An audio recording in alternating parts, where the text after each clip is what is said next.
You're listening to Civic Media. You can tune into any of our live shows on any radio station across the state with the Civic Media app. Find us in your phone's app store and listen anytime, anywhere.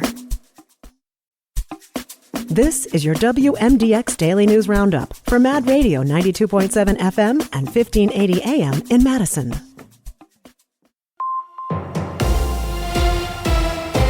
For 92.7 WMDX News, I'm Savannah Tomei-Olson. A new study shows that putting people behind bars costs American families $350 billion every year. Judith Ruiz-Branch reports. The study from Forward.us says 1 in 2 American adults has seen incarceration in their immediate family, with higher rates among Black Americans. Families with a member in jail or prison spend about $4,000 a year, and the report says for Black families, the cost is more than double due to longer sentencing. Zoe Towns with Forward.us says expenses like phone calls, care packages, long-distance travel, and new costs at home all contribute to the exorbitant price. It also includes depressed wages over the lifetime of the person who's incarcerated, who's no longer able to contribute, but also to all the other members of the family oftentimes are also now experiencing lower pay just because of all of the shock of incarceration and the disruption that comes with that. She adds the children of people behind bars usually see their own wages depressed throughout their lifetime, even after a parent is released.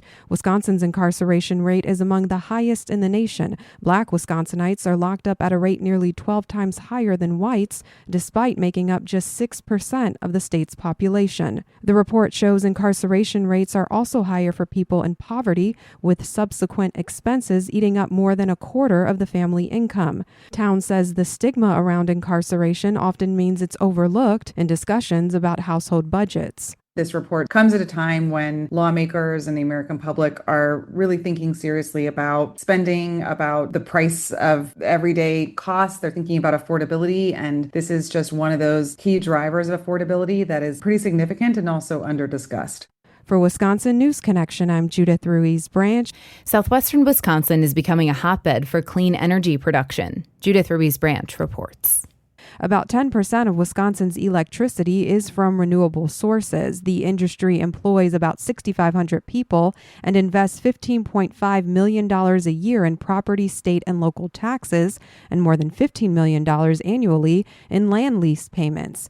Caden Krapp with the Wisconsin Land and Liberty Coalition says along with the economic benefits, clean energy has the potential to provide the state with autonomy. One of the biggest benefits that including these renewable energies into the state grid can bring is that we can start becoming a net exporter by being able to create our own Wisconsin-grown energy and be able to distribute it to other states as well. A number of proposed projects are slated for the area, including the Whitetail Energy Center, the Badger Hollow Wind Energy Center, and the Uplands Wind Project. Each is projected to generate millions of dollars annually and collectively produce hundreds of megawatts of energy to power homes and businesses across the state. Amy Seaboth Wilson with Southwest Wisconsin Technical College says the school is leading the pack in innovation in the renewable energy space. She says it offers degrees to prepare students for the rising industry and is the first in the Wisconsin Technical College system to install solar arrays with batteries. I think people really appreciate how Southwest Tech is leaning into technological innovation and demonstrating how it can be really useful as a way to save money and how it can benefit our communities. There's a lot of excitement around having that conversation. For Wisconsin News Connection, I'm Judith Ruiz-Branch. Find our trust indicators at publicnewsservice.org. And I'm Savannah Tomei-Olson. You're listening to 92.7 WMDX News. The Bucks draft a big man. Hi, I'm Mike Clemens with sports. Basketball, the Milwaukee Bucks used their second-round pick to add Bogoljub Markovic, 19 years old, a forward and a top player in Serbia, 6'11", but just 217 pounds. Assistant General Manager Milt Newton, and how long the Bucks have had their eye on Markovic. Well, actually, we've been on him for the last 4 or 5 years. They were very high on him. Obviously, a little bit thinner right now. Got to get stronger, put on some more weight, but but we've been on him for the last 4 or 5 years. The Bucs also signed Alabama's Mark Sears to a two-way deal. Meanwhile, a lot of excitement across the state that Milwaukee's Con Knippel, after just 1 year at Duke, went as high as 4th overall in the draft to Charlotte. Knippel says he met with the Hornets in Chicago last month. Yeah, I mean, having the interviews at the Combine and then in my visit there with the team. And so I'm super glad they pulled the trigger, and I can't wait to be a Hornet. With Sports, I'm Mike Clemens.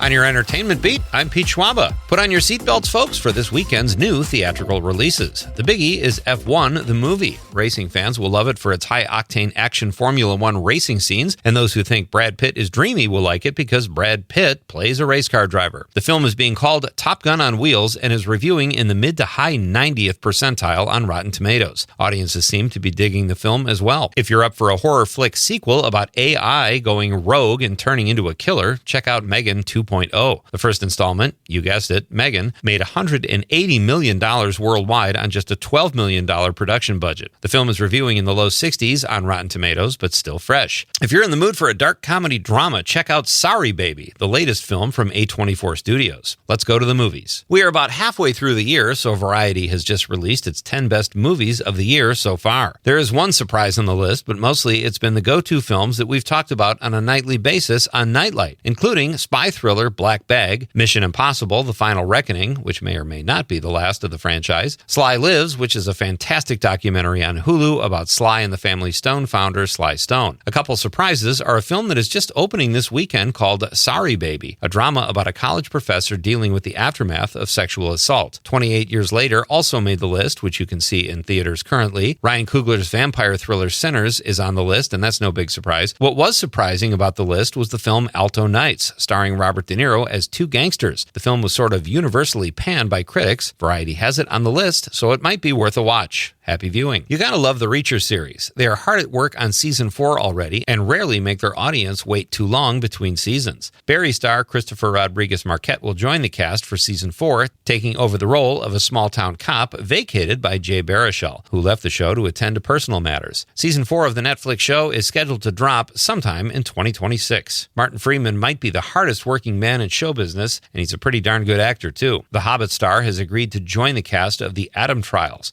a psychological thriller directed by River Wild filmmaker Ben Kitai. Young Sheldon's Ian Armitage will also be part of the cast. The plot follows two parents who will do anything to save the life of their terminally ill son, but with unexpected side effects. The project is still in the early stages of production, so stay tuned. Mostly cloudy today, although we will see a little sun trying to peek in later this afternoon. Our high in the mid to upper 70s. Tonight, partly cloudy. We'll drop to 59 tomorrow. Mostly sunny, high of 86 with a few scattered thunderstorms late tomorrow night into Sunday. I'm meteorologist Sean Cable. Currently, it's 71.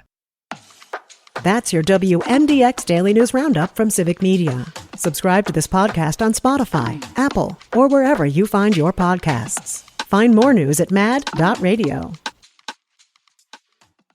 The national news cycle never stops, but it can be hard to find news about your local community. Civic Media is dedicated to providing quality local and state news coverage across Wisconsin. With the Civic Media app, you can get notifications about local stories that matter to you and your community. Find the free Civic Media app in your phone's app store and choose notifications from the menu to tell us what kind of news you want to hear about.